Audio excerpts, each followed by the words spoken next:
Jau kelios savaitės, kai Giedrė Užkurėnaitė, lietuvių filologijos bakalaurė ir karjeros projektavimo magistrė, yra Elektrėnų kultūros centro atviros jaunimo erdvės darbuotoja. O vos prieš kelis mėnesius ir ji, kaip dabar Linas Jakšta, čia atėjo savanoriauti.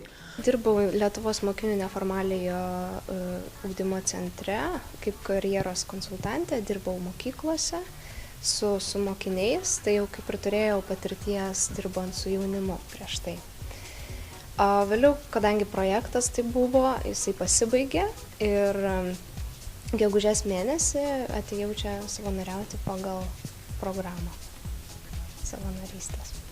Dažniausiai organizuodavome renginius. Tai renginiai būdavo įvairūs, priklausomai nuo to, ką pats jaunimas norėjo. Aš ieškojau naujos savo veiklos, nes šiuo metu turiu daug laisvo laiko. Ir taip išėjo, kad nusprendžiau dalyvauti šitam projektui. Aš čia neseniai grįžęs iš Anglijos dirbau ir dabar kaip tik ieškau ir naujo darbo, tuo pačiu metu ir savanoriaudamas. Kultūros vadybos specialisto diplomą praėjusį pavasarį gavęs vaikinas tikisi, kad savanorystė jam, kaip ir Giedrei, padės susirasti darbą, o kol kas džiaugiasi, jog jai talkindamas gali panaudoti studijų metais įgytas žinias. Aš studijų laikais rašiau kelis projektus, bet ten buvo projektai tokie susijęs su renginiais labiau, tai jie buvo sėkmingi. Dabar pradėjom rašyti projektą, kuris yra čia paskelbtas jaunimo reikalų departamento puslapyje atviroms jaunimo erdvėms ir centrams. Tai dabar su savanoriu generuojame idėjas ir tikiuosi, kad pavyks parašyti ir projektą ir jis bus patvirtintas.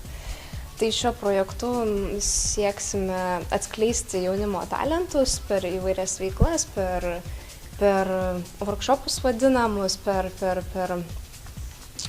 įvairius seminarus, meninę veiklą, kūrybinę veiklą ir irgi taip pat per renginius įvairius. Jis sako mananti, kad savanoriaujant Elektrėnų kultūros centre, o vėliau Lenkijoje pagal Europos savanorių programą įgyta patirtis, kuri padėjo jai susirasti patinkantį darbą, pravers ir Linui. Savanorystės patirtis iš tikrųjų man padėjo suprasti, ko aš iš tikrųjų noriu ir kad tai yra mano sritis. Kadangi jisai pats baigęs kultūros vadybą, tai jisai žino, kaip reikia organizuoti renginius ir čia jos sritis, manau, irgi yra. Abiem elektrėniškiais sugrįžusiais į gimtąjį miestą džiaugiasi ir kultūros centro direktorius Remigijus Suslavičius. Labai puikia mergina, labai džiaugiamės, kad buvo tokia programa savanorystės, kada žmogus gali pats save išbandyti organizacijoje. Linas dar labai nesenai savanoriauja, čia nepilnas mėnuo.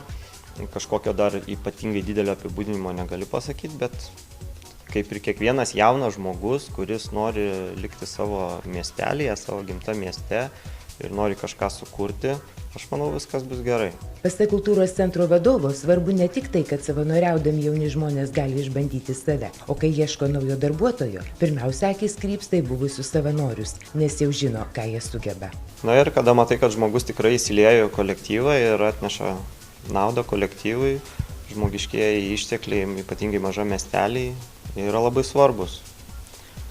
Tai štai ir taip ir džiaugiamės, kad per savanorystę iki darbo. Projektas Jaunimo savanoriška tarnyba, kurį inicijavo Socialinės apsaugos ir darbo ministerija, o įgyvendina Jaunimo reikalų departamentas, finansuojamas Europos socialinio fondo lėšomis. Jo tikslas - siekiant didinti jaunų žmonių užimtumą, suteikti jiems galimybę savanoriaujant įgyti socialinių kompetencijų darbo patirties bei surasti savo kelią. Iš viso jame dalyvauja per 400 jaunuolių, iš kurių daugiau kaip 270 jau baigė savanoriauti. Net 30% baigusių projektą jo dalyvių įsidarbino.